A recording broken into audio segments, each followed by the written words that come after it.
Ciao e benvenuto a questo nuovo video dove vedremo come installare le LUT nel monitor di registrazione esterno Atomos Ninja 5. Quando registriamo un video con un profilo colore N-Log, i colori appariranno sul monitor in maniera sbiadita, per questo vengono detti piatti, flat, proprio perché nonostante contengano moltissime informazioni, oltre 1 miliardo di colori, risultano privi di contrasto quando si visualizzano nel monitor di anteprima. Se vogliamo ottenere un'anteprima più fedele al risultato finale, dobbiamo importare una LUT nell'Atomos Ninja 5 e poi applicarla. Come si fa? Per prima cosa dobbiamo scaricare dal sito di qualsiasi produttore di fotocamere la LUT dedicata al nostro modello di camera e salvarla sul nostro computer.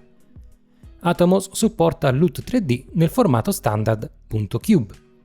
La maggior parte delle LUT è progettata per funzionare entro i limiti di Rec 709 e dovrebbero essere utilizzate solo per la consegna di contenuti progettati per essere visualizzati in Rec 709 o SDR.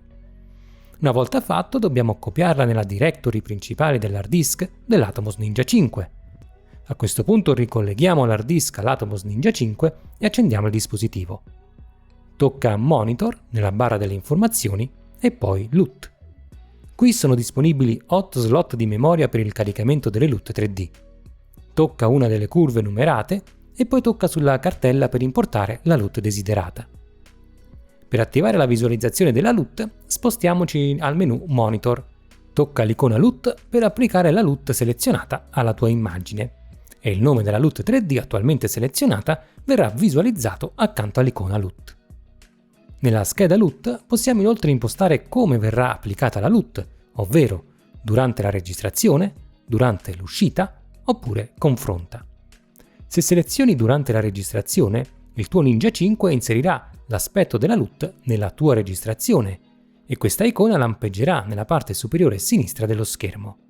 Quindi presta attenzione perché l'inserimento di una LUT nella registrazione non può essere annullata in post-produzione, quindi ti consiglio di pensarci bene prima di utilizzare questa opzione. Se selezioni durante l'uscita potrai visualizzare un'anteprima istantanea su un monitor più grande o da utilizzare con un emittente wireless. Durante la gestione del colore è probabile che tu voglia rivedere una serie di look e persino confrontarli con la sorgente video nativa. Toccando l'opzione Confronta verrà applicata una divisione verticale dello schermo 50/50 che mostrerà sia il video di origine naturale che il look selezionato della LUT. Se vuoi solo avere un'anteprima del look, non devi selezionare nessuna di queste opzioni. Se vuoi ricevere altri video come questo, ti ricordo di sottoscrivere il canale per restare sempre aggiornato. Grazie per l'attenzione e ti aspetto al prossimo video.